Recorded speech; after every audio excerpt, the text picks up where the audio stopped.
नमस्कार, आप देख रहे हैं सी इंडिया न्यूज, एक अनदेखा सच, और मैं हूं आपके साथ अनीशा। हिंगोट युद्ध का खेल खतरनाक तो है, लेकिन खिलाड़ियों और योद्धाओं के लिए आस्था का प्रतीक भी। इंदौर से 55 किलोमीटर दूर गौतमपुरा के हिंगोट मैदान में दीपावली के बाद पड़वा के दिन यह युद्ध होता है।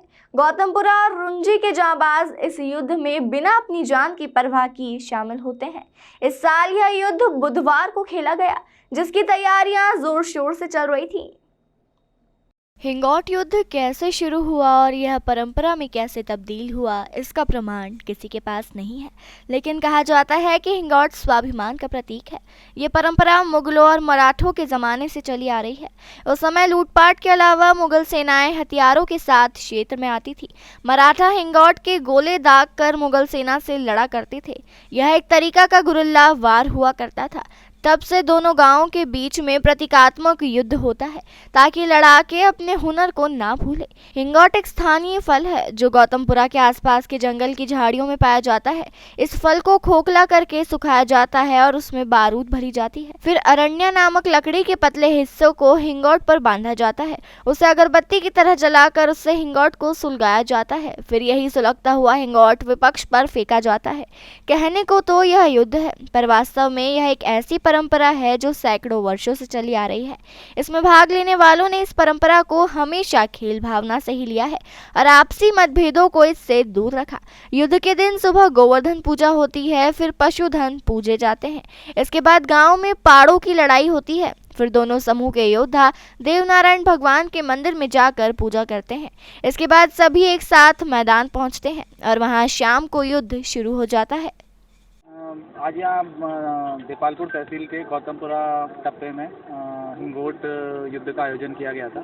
इसमें लगभग 100 to 150 पार्टिसिपेंट ने हिस्सा लिया और क्योंकि ये एक परंपरा है और इसमें आमने सामने हिंगोट फेंक कर एक युद्ध किया जाता है, तो मुझे ब्लॉक मेडिकल ऑफिसर ने बताया है कि 7 लोग हैं जिन्हें इंजरी हुई है और हिंगोट लगने के कारण, और बाकी लोग ठीक हैं। ऐसा किसी को कोई मेजर नुकसान नहीं रहा है।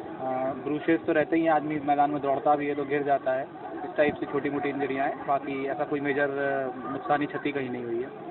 सर, जो आपके यहाँ पे प्राइमरी ट्रीटमेंट के जो डॉक्टर अवेलेबल थे, उन्होंने बताया कि उनके पास लिस्ट 30 लोगों की, 30 लोगों की, उन्होंने कहा कि 30 लोगों की उनके पास है कि जिसमें 2 लोग ज़्यादा गंभीर। I agree. मैंने आपको कहा कि 7 लोग हैं जिनको इंजरी हुई है। बाकी किसी को अगर खरोच आई है, कोई मैदान में दौड़ते हुए गिर गया है, घुटने में लग गया है, ये बहुत माइनर इंजरी है, उसको तुरंत वहाँ मलहम पट्टी लगाकर हमने घर रवाना कर दिया है। कोई मेजर इंजरी उसमें हम काउंट नहीं कर रहे। तो जिन लोगों को मेजर इंजरी है उनको इंदौर ट्रीटमेंट के लिए भेजा? नहीं, ऐसी कोई मेजर इंजरी नहीं है।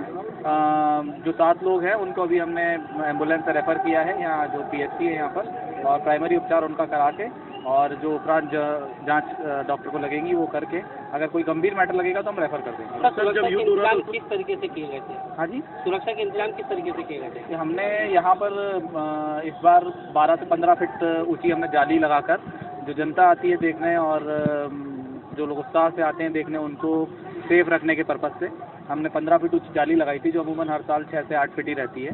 तो हमने ये एक बढ़ाकर सुरक्षा के प्रबंध किए थे। लगभग 500 से 600 पुलिस बल, राजस्व के कर्मचारी और विभिन्न विभागों के अधिकारी कर्मचारी हमने डिप्लॉय किए थे, और बहुत ही सेटिस्फैक्ट्री रहा है आयोजन। कहीं कोई अप्रिय स्थिति नहीं रही है। स्वास्थ्य विभाग की उपचार की टीम कितनी थी? हमारे पास में हमने यहाँ पर 6 एम्बुलेंस डिप्लॉय की थी, जिसमें 2 लाइफ सपोर्ट एम्बुलेंस थी जो जिले से हमें प्राप्त हुई थी, और 4 हमारे पास लोकल एम्बुलेंस थी हमारे ब्लॉक की अवेलेबल, और वो तत्काल पूरी लाइफ सपोर्ट फैसिलिटी के साथ थी। तो कभी जैसे ही कुछ इंजरी हुई थी, तत्काल हमने एम्बुलेंस में ही उनका उपचार शुरू कर दिया था। सर, माना जाए सभी चीज़ नॉर्मल है? सभी नॉर्मल है, मैं आश्वस्त कर सब नॉर्मल है। तमाम खबरों के लिए जुड़े रहिए हमारे साथ और देखते रहिए सी इंडिया न्यूज, एक अनदेखा सच।